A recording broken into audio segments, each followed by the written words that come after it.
If you're looking for a monitor like this, not a gaming monitor with RGB screaming at the back of your desk, not a dual monitor setup, just wanted a big, a sharp, a wide screen for coding, for working, for having too many things open at the same time, which is basically my use cases. And this is what I ended up have the Dekko Gear 40-inch 5K 2K ultra wide.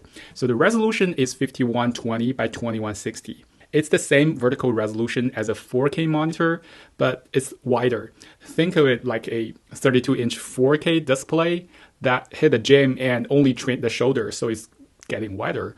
And the interesting part is that I paid around $550 for it. And that's just like a fraction of what Dell or LG charges for a 40-inch 5K 2K monitor. So the real question is this actually good, or did I just buy something that's not worth the money? Let's get into it.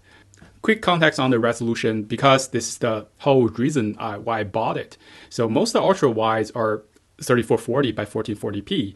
Great for gaming, fine for general work, but once your eyes are used to those like 4K monitors sharpness, and going back to 1440p, especially with text, just not feel so right. And this one is 4120 by 2160.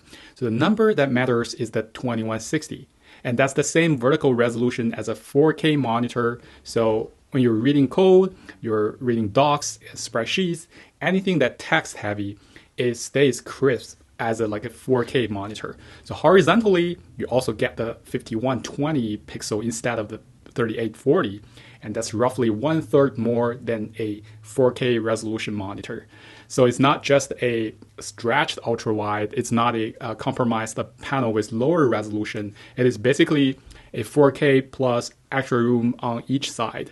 So the pixel density on this 40-inch panel works out to be about the same as a 32-inch 4K monitor. If you already like the look, you'll feel right at home, just wider. I used to run 2 4K monitors. You probably seen them behind me in my old videos.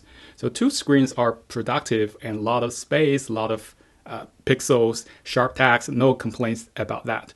But there are some problems for me that makes me want to actually opt in as one big wider monitor. So first, the bezel is in the middle. For 2 monitor setup, you either look at the left monitor or you look at the right monitor. Apparently, it would be great if most of the time you're looking at the center of your screen real estate.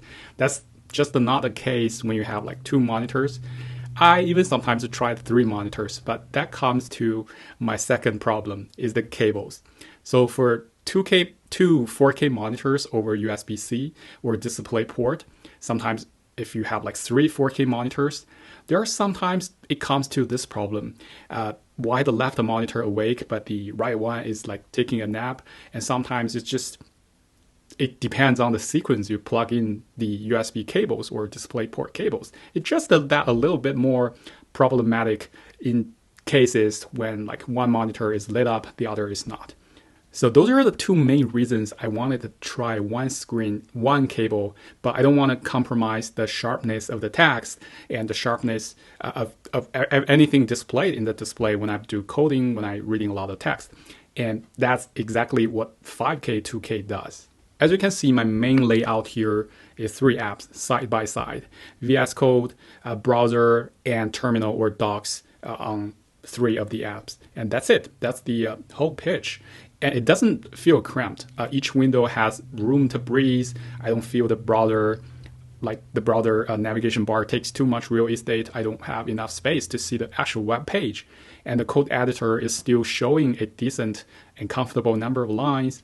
And the browser doesn't feel like a phone in a landscape mode. The terminal is well sits there, ready to remind me I haven't run any test yet.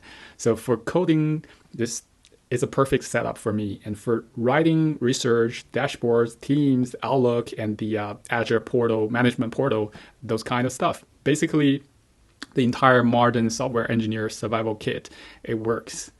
And because you still get the 2160 pixels of height, the vertical space isn't compromised. A lot of ultra wides give you width, but it's not so much on the height. And this one gives you both. That's why I think 5K 2K actually is a better productivity resolution than 3440 by 1440. And one thing I want you to notice that during my test is that refresh rate behaves differently with your devices. Many modern devices like my M5 MacBook Pro, it supports up to 5K 120 Hz with the correct cable.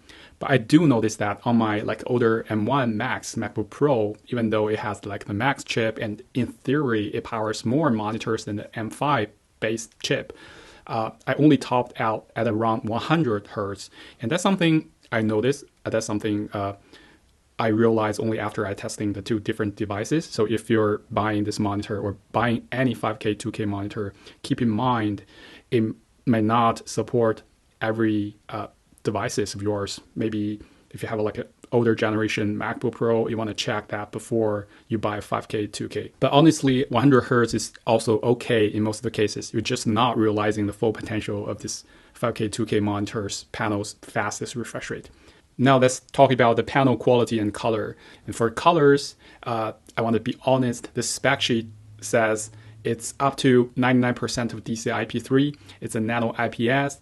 It sounds great, but you can definitely see the color differences between this monitor and if you have like an OLED monitor. The OLED monitors colors are just more vibrant and they tend to have different color tendencies. But for the panel as what it is, it's not bad at all. It's not washed out. It's maybe not as popped as the OLED, but it's definitely a good colored panel.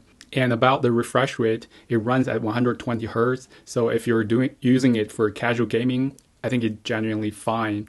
But it's just not a gaming monitor. For one, 4120 by 2160 is a lot of pixels. It's more than a 4K.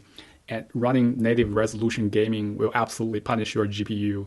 The second reason is the response time and motion clarity aren't going to be matching a decent OLED gaming panel. And if you play competitive shooters, this is just not the monitor you want to use. But for slower games like strategy, sims, story games, anything immersive, because the ultra-wide format, it feels like genuinely fun, and 120 Hz beats the 60 Hz every time.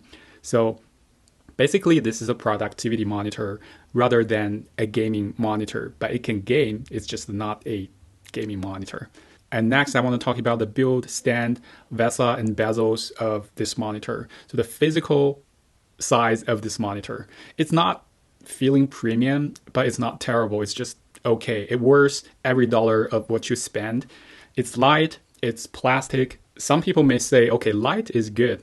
I agree, like light is great when you like move the monitor around, but when you touch it, it just does not feel like a premium Dell Ultra Sharp or a like studio display. It feels like what it costs. The stand is actually decent. It's height adjustable, it's tilted, it's swirl, and for an in-box stand, there's no complaints, especially consider Apple sells its monitor stand for $999. And VESA mounting actually works, but there's a like small trick. You need to use the extension screws or standoffs included in the box. Originally, I thought it didn't support VESA at the beginning, but it does. You just don't throw away the screws or extension in the box. And then that's the bezels. The bezels are absolutely thick. When I first turned it on, I thought the image was not like filling in the screen. I was not opting the best resolution. It's that thick. And I checked the resolution twice. No, that's just where the bezel is. So for a modern monitor, these borders are chunky. I mean, it's not a deal breaker if you use it for a while and you get used to that. But if you care about a sleek design, a center bezel, this is where they cut the cost, right? This is where they cut the corner in terms of saving the cost. Activity is honestly one of the nicer surprises. I really thought they don't serve as a like USB hub at all, but actually it has. If you connected your device with the USB cable, you actually have two USB 2.0 USB-A ports available to connect to your keyboard or mouse, and the USB-C with up to 65 power delivery. So the one cable connection and the one cable setup is a decent choice with this monitor. So with a MacBook or a like thin and light Windows laptops, it is this one cable setup, what it looks like. It has display, it has data, and it also has charging. I mean, 65 watts is not a lot. Maybe it's not enough for every laptop under full load, especially for the performance machines. But for a MacBook, and when it's doing like normal work, it's perfect. It's enough. There is, as I mentioned, a basic USB hub, not fast. So don't plan to run on any like external SSDs or fast USB 3, or not to think about USB 4 accessories. But as we just mentioned, for a keyboard, a mouse, or a webcam that's not 4K, it's great. The power brick is rated as 120 watts, which is a pleasant surprise. It makes sense though. It powers the monitor as well as feed up to 65 watts back to your laptop. And finally, the speakers, it sucks. You can totally ignore them. So is it worth it? For me, with the right expectations, yes, it's worth every dollar of it. If you want a premium build though, with perfect color, real HDR, Thunderbolt factory calibration, and a design that looks and feels like it's in the Apple Store, then this isn't the monitor for you. You probably have to go look at other 5K, 2K choices like Dell UltraSharp 40 or the LG equivalent. I mean, they're great, but they also cost 2 to 3 times more. The Dekko Gear is a value play, and allegedly they share the same panels as the two more expensive monitors I mentioned above. And if your idea of a perfect setup is VS Code, a browser, a terminal, and sometimes like media consumption, but most of the time running multiple Windows at the same time, this might be the most interesting budget 5K, 2K out there right now. All right, that's everything I want to share today. If you like this kind of like real world tech review where I buy this weird gadget so you don't have to, hit subscribe. I'll see you in the next one.